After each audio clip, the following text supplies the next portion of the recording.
All right, it's time for our look back at March Madness. This is Gray Fox 37, Pikachu 23. and boy, it's been pretty damn crazy. It's crazy. Couldn't believe a lot of the upsets, especially UCLA was really surprising. That was nuts. They came to ball and everything. Yeah, I mean, it was nice. This was the most that both of us have ever gotten into a Final Four in a season. I was really, really surprised. This is the first time I've actually played or picked the national championship teams too. I've never ever picked the correct teams. I picked one of two, and I picked a winner like twice, Kentucky and Louisville back in the last decade. But this is the first time that I've actually picked both teams to make it in. Yeah. Which was a surprise there. So, Gonzaga, there was just no doubt, basically. I didn't expect Gonzaga, though, to kick the ever-living crap out of USC. And I didn't expect USC to kick the ever-living crap out of Oregon. That was a really big surprise there. So, it was just amazing to see both those go through. But, yeah, boy, USC and Oregon just really embarrassed Kansas. Like USC embarrassed Kansas, which I knew that USC could win, but I didn't think it was going to be that embarrassing. And Oregon shocking Iowa was a surprise to me, but there you go. So that pick. Now I gambled on Florida State. Wasn't really riding too high in Michigan, but Michigan played a hell of a game. UCLA embarrassed Alabama and then beat Michigan. I mean, UCLA just really came to ball. I tell you, it was just a crazy game. Here's the irony too. With Gonzaga beating UCLA in overtime with Suggs' last-second shot just now, I actually predicted the final score would be 93-90 between Gonzaga and Baylor, and Gonzaga won 93-90 over UCLA. So I'm looking at that like, wow, somebody, I predicted a final score, because I figured Baylor and Gonzaga would be scoring high against each other, basically, which they can very well. So, Baylor, really no problems with Villanova. Baylor played a lot better against Arkansas than I anticipated. I really wanted, honestly, with how messed up the brackets were, I wanted Oral Roberts to get that last-second three in that game. Cool. I wanted to see Oral Roberts just play Baylor. Now, Baylor would have just absolutely destroyed them, no doubt. Yeah. But, this was just, like I said, Arkansas, I'm glad I picked them as a dark horse because they made it exactly where I thought they would, the Elite Eight. So, Arkansas has got a bright future ahead of them. So it was just nice that one of my dark horses for once, slipped through there. And then Oregon State, boy. I wanted Oregon State. I didn't expect them to go that far, and I was laughing so much. Look, Tinkle actually taught everyone else how to tinkle. And yeah, Oregon State really played their hearts out against Low Chicago. How to make everyone else tinkle. Yeah, right. I mean, the fact that they came back against Houston for a bit, but Houston just buckled down. Yep. Houston just embarrassed Syracuse, which surprised me. But yeah, Baylor. Holy cow, Baylor really came to play against Houston. Like, Houston was getting great shots in the first half. Like, they were getting great looks at shots, but they just weren't dropping in. And that's how Baylor was just able to make a run. Mitchell and Butler were just so hot behind the three. I mean, the game was over at the half. I knew Houston stood like no chance. And I was kind of pulling for Houston on the side because I really wanted to see them get in the championship because it's been such a long time for them. But, I mean, Kevin Sampson really got him in a nice place. Now we got the Gonzaga-Baylor game. This is going to be a classic. This is going to be a hard-fought, tough game. I wouldn't be surprised if this game goes in overtime. If Gonzaga wins, Mark Few will finally get his first championship in his entire coaching history. And I've been following this guy since the 90s. I mean, when Gonzaga was the Cinderella slipper wearer, basically. Now they're a powerhouse.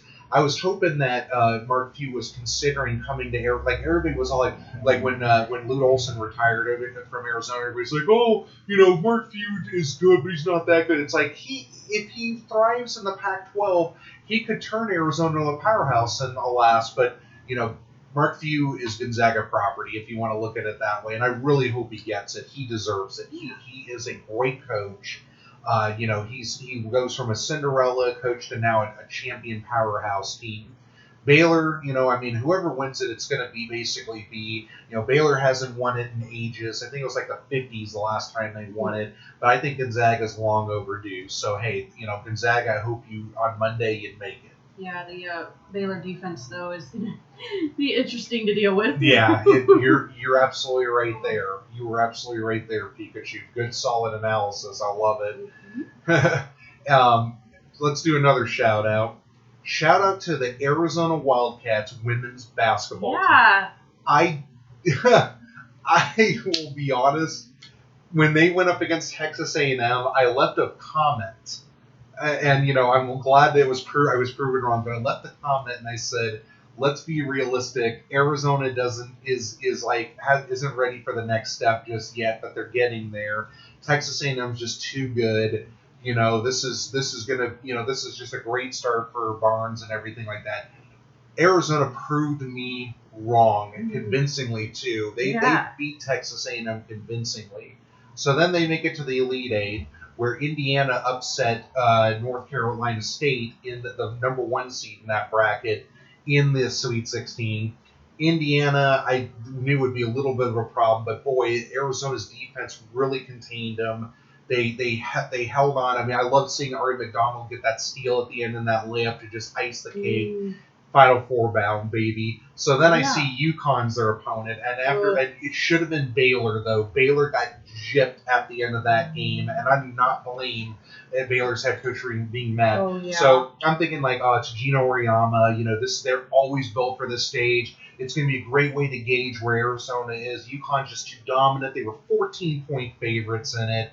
And, I'm just sitting here, but then, in the back of my mind, I'm like, avenge 98, because Arizona, when they made it to the Sweet 16 in 98, and that was the highest the women's team had gone, until now, I'm just sitting there they lost to UConn. I'm like, avenge the UConn loss, avenge Notre Dame, because they're struggling and everything of that nature. But Arizona won by 10. 69, dude. 69-59. Arizona won by 10. Arizona contained Paige Bucklers pretty darn well. Ari McDonald just went crazy again that night. I mean, two 30-plus point nights, 27 points against UConn. No answer for her. She slithered through the defense. She got open looks at 3. I mean, she was just on a mission. Yeah. And it just... my mind was just blown. I couldn't believe it. Arizona's women's basketball team is in the national championship against Stanford. So it's a Pac-12 championship, basically. Sadly, Stanford has beaten Arizona twice in the season, convincingly, too. But Adia Barnes said it best. We're a better team than we were before. We're a better defensive team. We've learned a lot. And it's true. I don't think Arizona's going to go quite into the ninth in this game. South Carolina gave a hell of a fight to Stanford, too. It came down to the wire. South Carolina had 2 opportunities to sink a shot in, but sadly they rimmed out. I felt heartbroken for them, honestly, but I'm really glad Stanford made it because I want revenge tomorrow. I want revenge really bad. Now, Stanford's coach is legendary. Let's face it. I mean, Stanford's coach, she's a legend. She's she's a Pat Summitt style legend. She's like a Muppet McGraw style legend, basically. I mean, Pat Summitt's got a ton of women's NCAA championships. She's Gino Auriemma legend. You name it. There. This is just going to be a. It's going to be a tough fight. Stanford just has a lot of talent. They, Tara Van Dever just knows how to scout teams really well, and it's going to be an upwards battle. But Arizona's defense has dramatically and drastically improved.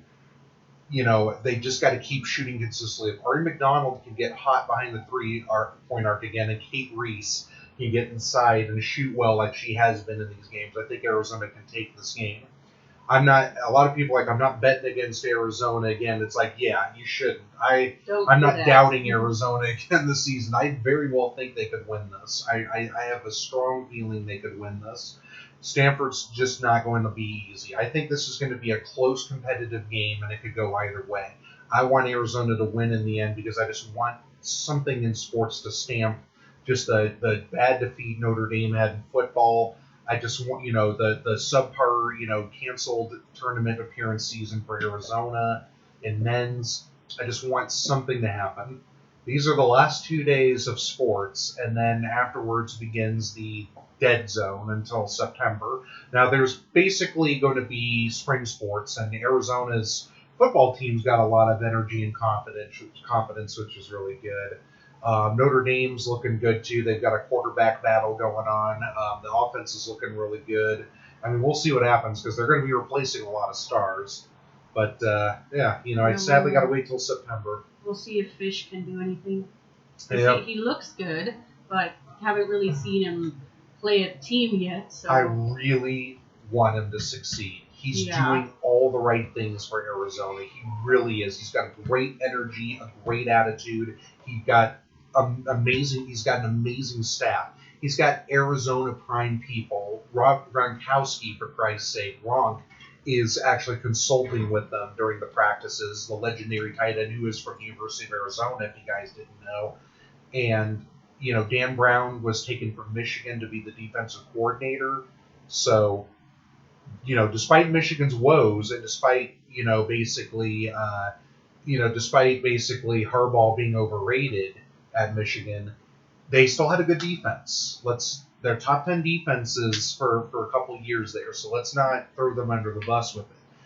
I'm not expecting any miracle or anything like that in the first season, but it would be awesome to see Arizona just surprise people this year and be in a position that nobody expected them to be after a first season with a new head coach. I'd love that.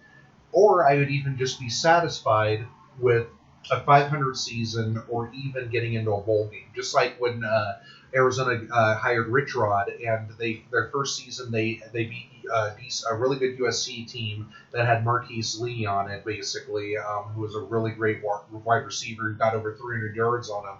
But Arizona still won. And they went to the New Mexico Bowl and made a huge comeback against Nevada within the last 2 minutes. That same day, Arizona's basketball team beat Florida, which was just a phenomenal game. Great revenge, and Mark Lyons was a stud and a hero in that game. So I'd love to see like a 7-5 season for Arizona. I'd love to see even better than that. And then Notre Dame, well, we'll see what happens. It's going to be a rebuilding period for a bit, but I think now Notre Dame's getting the right recruits. They got to take that next elite step, though. They've got to make that next step, and they've got to be consistent when it counts. The Clemson victory was outstanding, and I was in tears at that. I knew Clemson was probably going to get back at them in the ACC championship, so it was no surprise there. And I knew Alabama was going to give Notre Dame pretty much walking papers, but I'm glad Alabama didn't really run away with the game. Notre Dame lost 31-14, but it wasn't as bad as when they lost 42-14 back in 2012. But basically, Notre Dame needs to take that next step, and Kelly's got to find a way to do it. Because honestly, there's not really any other good coach out there that would want to come to Notre Dame at this time.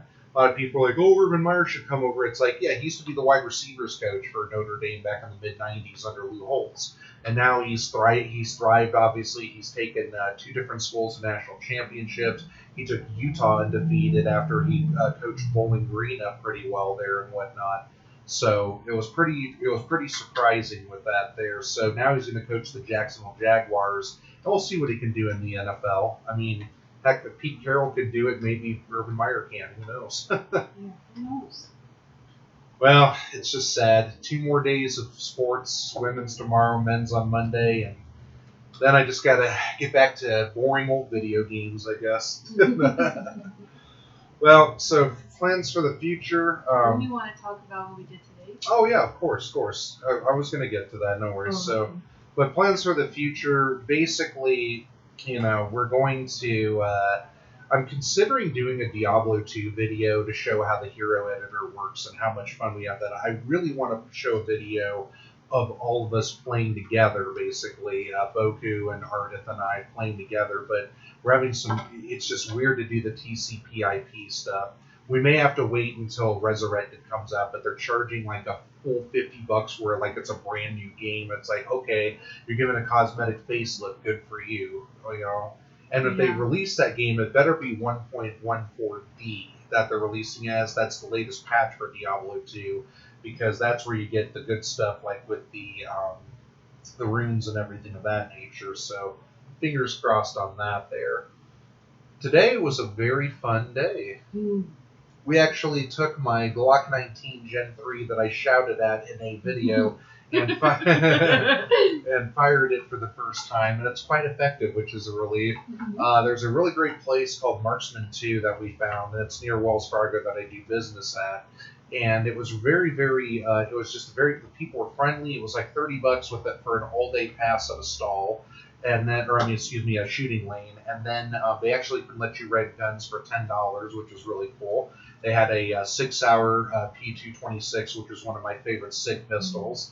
They also had the Glock GL34, which is the John Wick gun. Yeah. So, which is something that we'll pretty much do there. Boku's birthday is on Tuesday, so we're going to go celebrate that. Pikachu did a really, really good job shooting. She just had to learn the grip a lot better, because she's fired rifles before, but she's never fired a handgun. Yeah, so, the grip is different.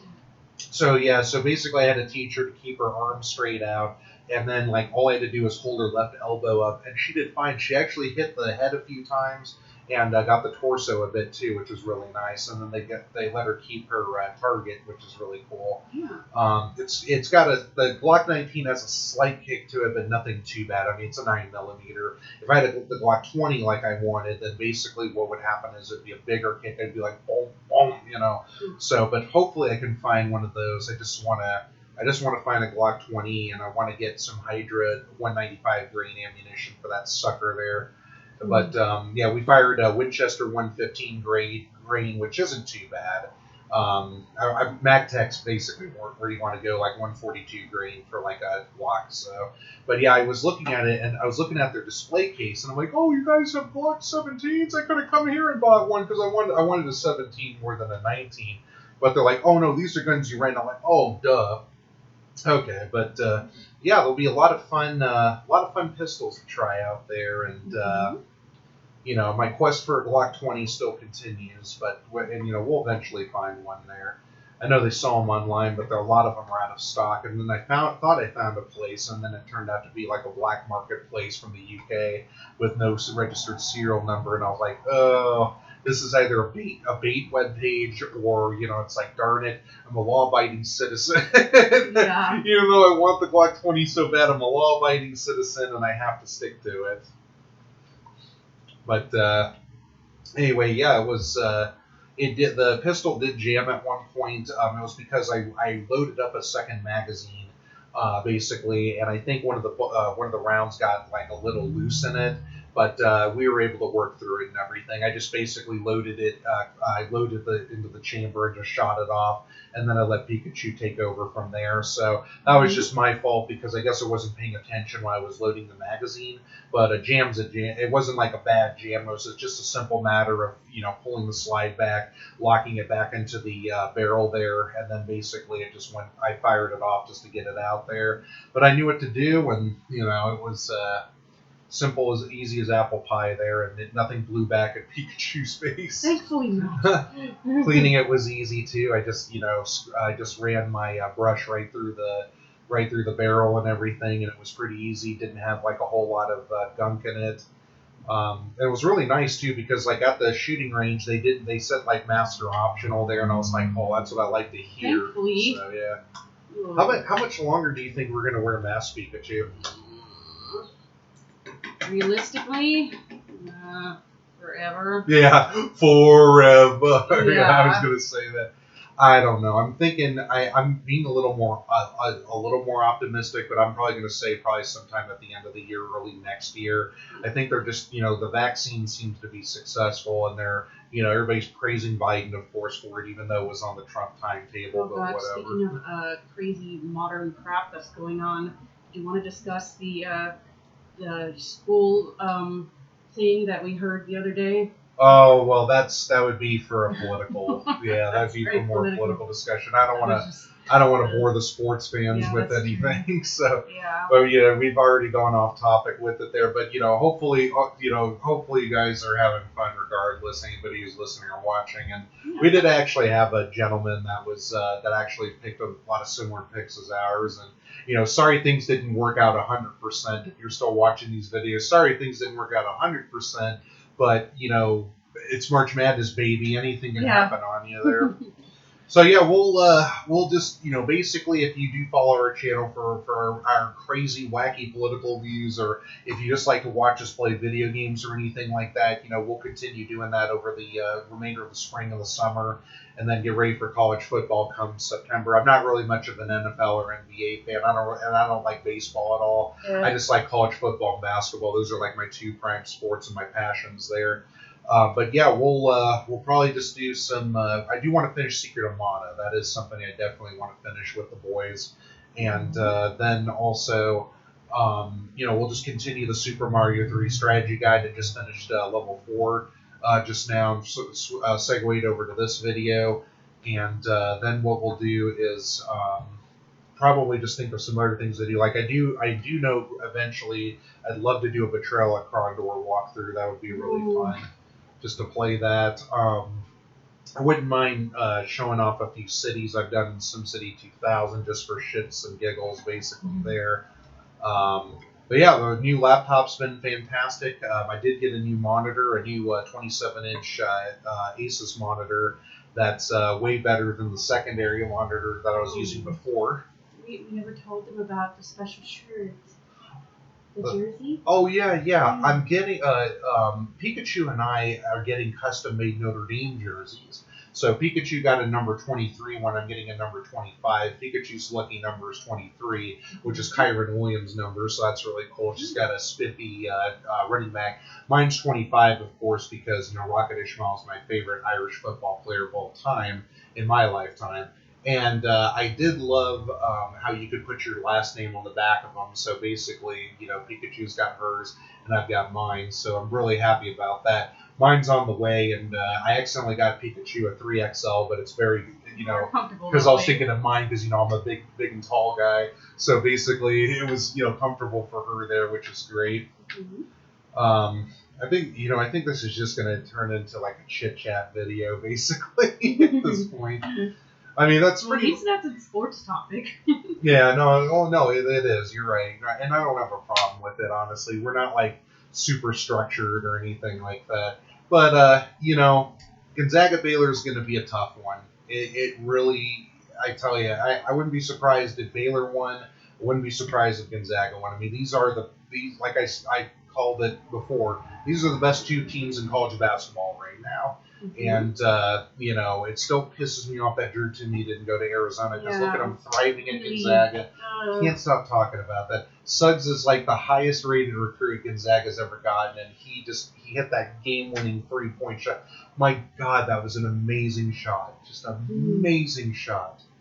Oh, I couldn't believe it. Like, I was watching it fling up there, and I'm just like, oh, man, if that goes in, it's going to be like bedlam. And then, lo and behold, it bounced off, the backboard and then slid right in. And Suggs, of course, was there any doubt, basically, to seeing him jumping up? And it's like, oh, yeah, getting on the scores table with everybody just looking up. And I'm like, holy Toledo. That's right. I was going to say this earlier, but I forgot. Okay. UCLA, I didn't pick them to go very far, so I was really surprised they went this far. Yeah, I mean, we picked Michigan State to basically beat them because, usually Tom Izzo gets his team prepped up for March Madness, but UCLA was hungry and they wanted it more, and they were a first four team going all the way to the Final Four, just like VCU did in 2011. So, I mean, hats off to them. Yeah, coaching, there we go. That's something we need to talk about. Roy Williams retired, and everybody thought it was on April Fool's Day, and everybody thought it was an April Fool's joke. It's like so like PSC Sports, which is a really cool. Check out PSC Sports on YouTube. they're a really, really cool site that shows like highlights of like football games, basketball games, you name it. They've got some really fun stuff. The guy does like he'll do like longest plays of the season for every college football team, best game, top 10 games of the season, and he picked Notre Dame, Clemson as number one. I was like, thank you, that's like, thank you for the love there and everything. But he posted that, and everybody thought it was an April Fool's joke, and it's like, no, I got it from CBS Sports. I got the little ticker thing on my cell phone. It's like, yeah, he retired.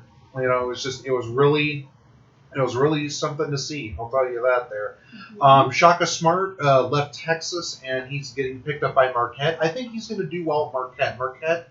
I haven't seen Marquette really be relevant, to be honest. Like, they haven't been relevant since like 2003 when they upset Kentucky and went to the Final Four, and that was really surprising there. That was the year that Arizona should have gotten into the Final Four again, but Kansas got their revenge after they got embarrassed at Allen Fieldhouse, and that was a Roy Williams coached Kansas team that had Kirk Heinrich on it, that fucker. But anyway, Arizona would have played Marquette in the Final Four, and they probably very well could have won that. Here's the irony of that 2003 season. I picked an Arizona-Syracuse championship, and people thought that I was insane for that. And I'm like, have you seen this Carmelo Anthony kid? This Carmelo Anthony kid for Jim Boeheim is amazing. And what happened? Syracuse beat Kansas in the championship and won. And then Anthony, of course, went to the NBA and did pretty darn well there. But yeah, I was right behind that Carmelo Anthony kid. I was just like, I think Syracuse is going to go to the championship, play Arizona. I picked Arizona to win, of course,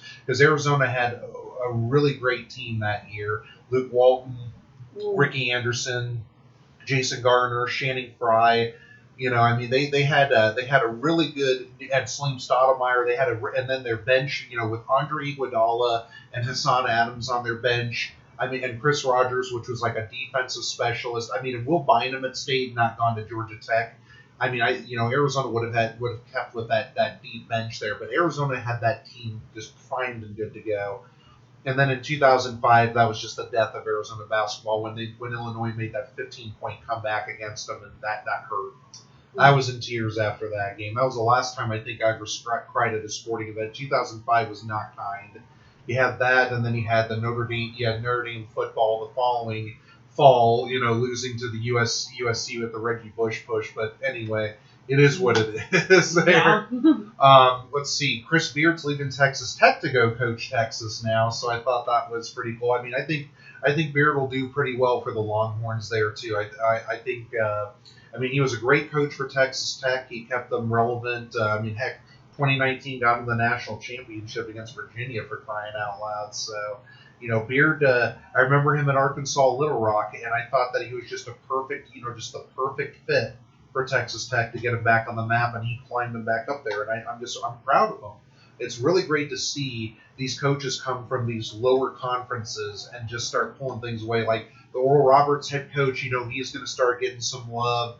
The coach from North Texas might be getting some calls. You're going to be seeing stuff like, I remember Andy Enfield, the USC head coach, got after he took Florida Gulf Coast, the first 15 seed to get to the Sweet 16 ever. Florida Gulf Coast and whatnot Andy Enfield got hired by USC, and he's doing pretty well for him. He's got Evan Mobley and a lot of good other players on that team there. So it's just it's going to be a interesting future. I don't know what's going to happen to Arizona after these sanctions and everything, but Arizona's got some really good European talent. Kirk Arisa's coming about. Azuolas Tubelis and Benedict Mathurin just turned into superstars on the team. James Akinjo is going to test the NBA waters, but I think he'll come back. I've seen a lot of Arizona players do that. Sadly, Jamal Baker is leaving. It's going to be tough to replace him. He was a really good two. He wants to play the one, though. I don't blame him for leaving at that. Terrell Brown is transferring again, but he was already a grad transfer. I guess he's going to be a 6 year somewhere else. Ira Lee got in at George Washington. Oh yeah, that's right. Terrell Brown got in over at Washington. I think they're leaving because they kind of figured like these European players are starting to step up. So next year we're going to see what Daniel Baccio is all made of. I'm really excited to see how he does.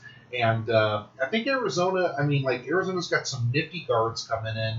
I think they're going to be much better next year. I think they're going to be probably finishing like in the top 3 of the Pac-12 next year. They got a lot of good experience against some decent Pac-12 teams this year.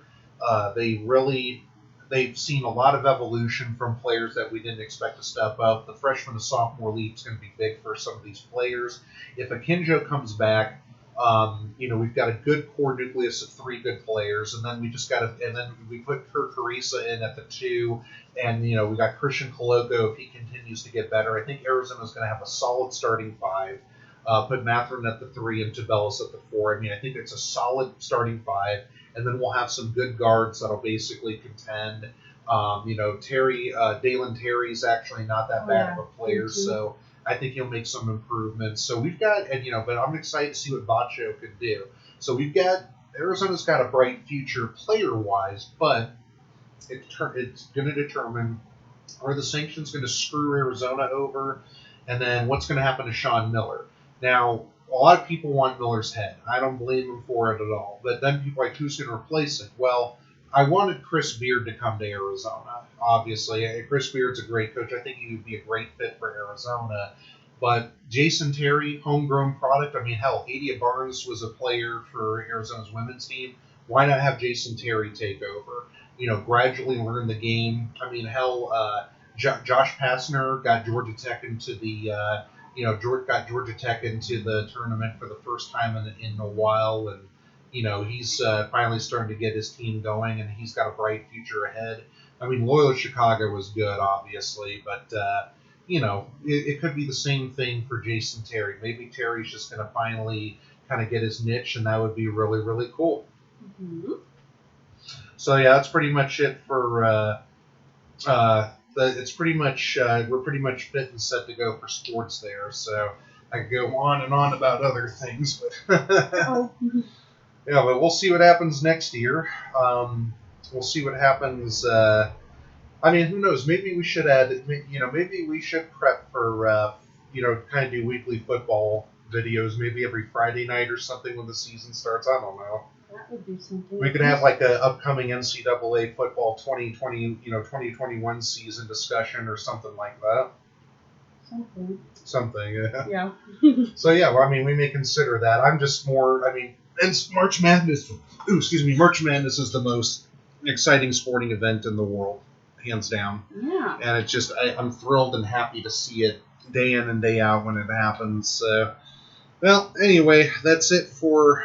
We've got unlimited internet, so now we can just upload to our heart's content and stream to our heart's content.